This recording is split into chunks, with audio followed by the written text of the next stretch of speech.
to go back about 4 centuries prior to the crisis at the end of the Bronze Age, when another famous event caused a major displacement in the Mediterranean. The Minoan eruption of Thera displaced occupants of Akrotiri during the late Minoan period and can be viewed as a naturally triggered forced movement event. With this perspective, the Thera eruption can be used to investigate relocation decisions during forced displacement and can perhaps provide a parallel to similar cases in the ancient Mediterranean. During forced displacement, relocating to a new home is a priority.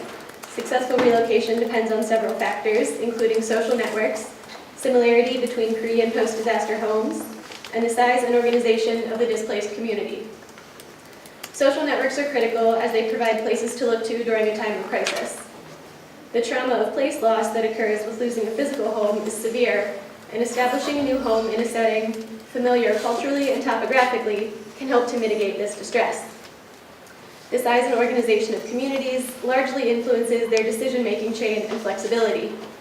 Often smaller communities or groups within communities can institute solutions and adaptations more quickly and easily than large societies. The late Bronze Age eruption of Thera, regardless of the date you attribute to it, constitutes an ancient scenario of forced movement triggered by a natural disaster. The town of Akrotiri was successfully evacuated prior to being buried by several meters of volcanic material, leaving a few thousand refugees displaced. No bodies have ever been found in excavation of the well-preserved city, and the island was unoccupied for centuries afterwards. Thus, supposing the Syrian refugees survived and resettled in another city, why do we see no material traces of them? This is likely an issue of identity. Identity is a complex and fluid phenomenon, and it is primarily constructed and signaled in contrast to other groups. Identities are often renegotiated during migration, and this heavily affects archaeological signals of identity and the potential to trace migration events. Different migration scenarios will of course result in different visibility patterns in the archaeological record.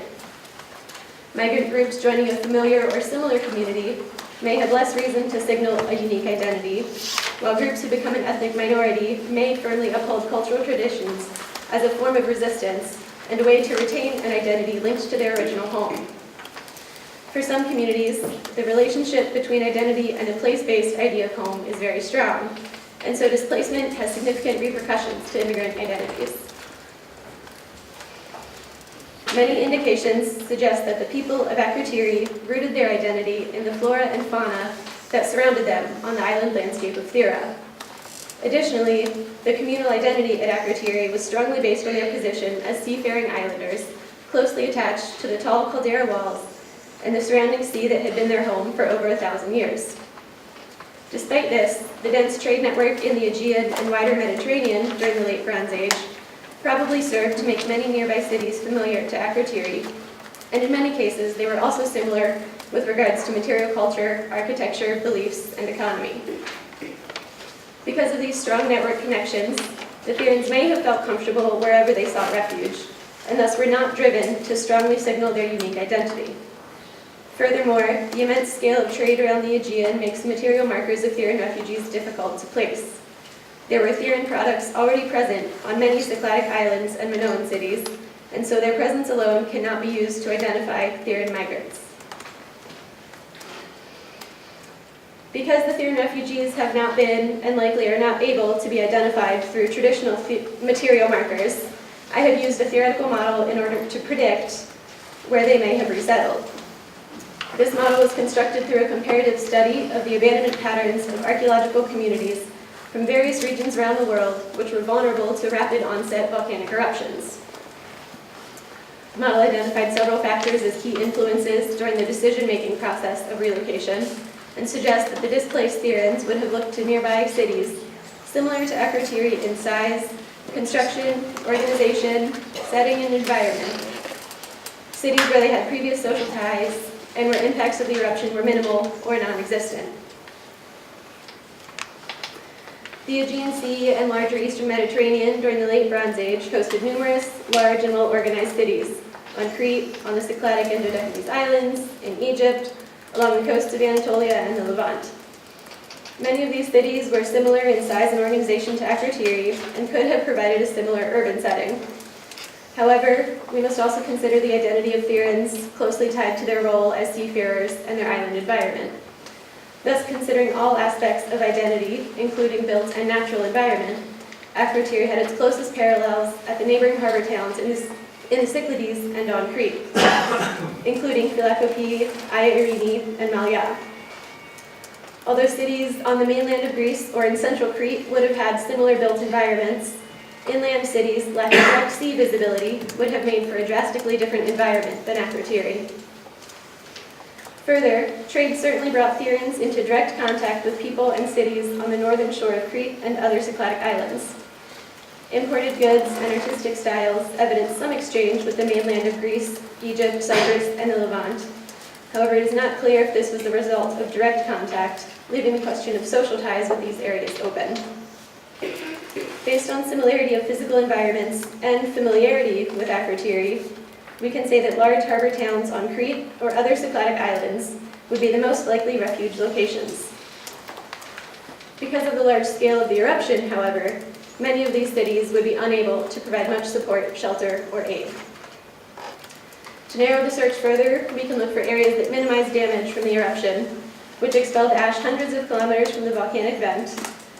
The prevailing winds of the Aegean carried the majority of the tephra east as far as the Black Sea and south across much of Crete.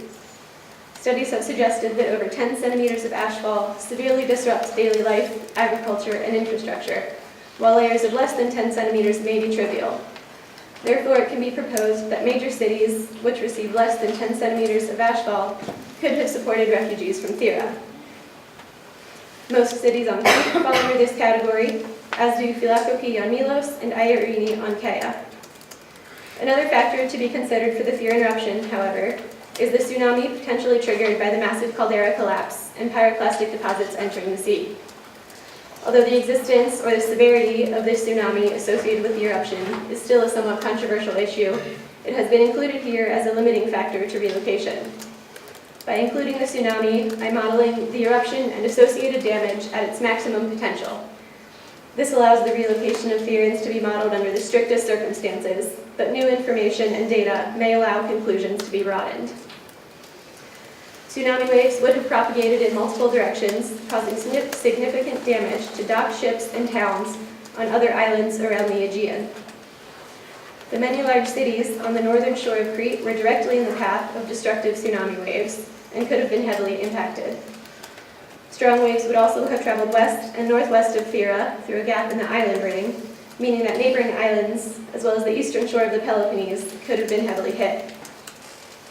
Both Philakopi on Milos and Iarini on Kea, unfortunately, were situated on the northern shore of their respective islands and could have been sheltered from any devastating waves.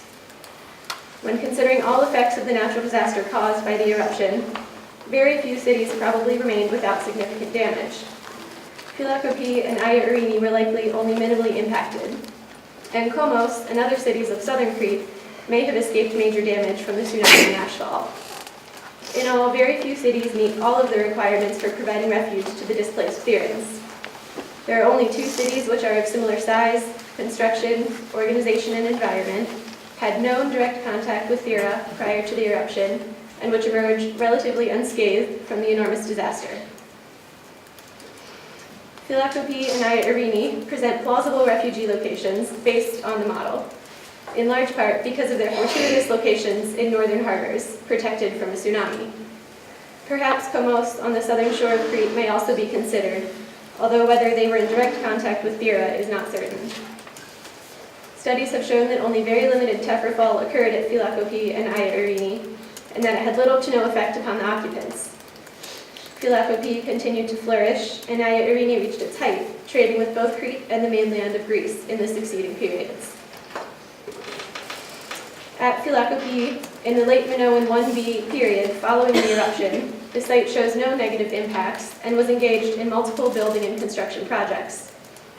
In 3 locations, in what has been called the Mansion Building, tephra samples sourced to the Theran eruption appeared late in the sequence of floors, but below the last floor of the Minoan phase, the late Minoan phase. This indicates that after the deposition of tephra, but still in the late Minoan period, the townspeople replastered the floor of the mansion, suggesting a fully functioning economy, with ample resources to lay new floors and construction levels.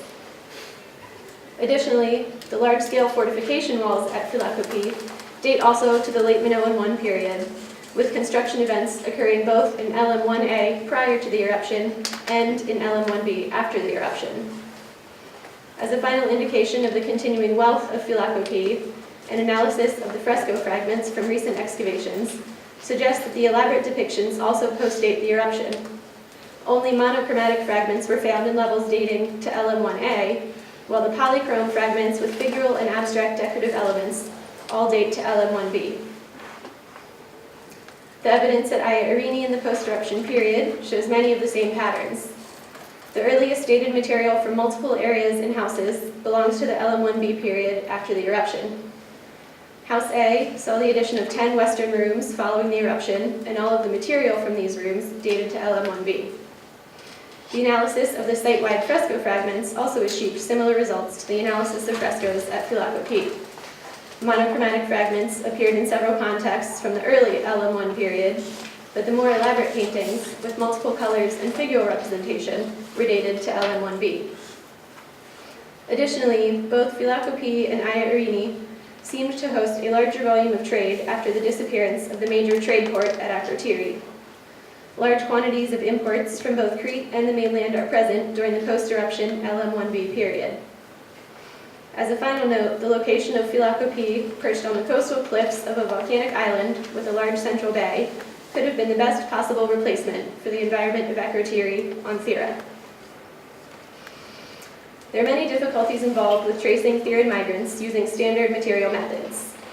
The robust exchange networks of the late Bronze Age Aegean circulated materials widely. Theran and Melian ceramics are very similar in style and construction, and the high quantities of ceramic vessels found at Akrotiri suggest that the Therans did not carry many vessels with them. Thus, evidence for Theran refugees must be sought through other lines of evidence.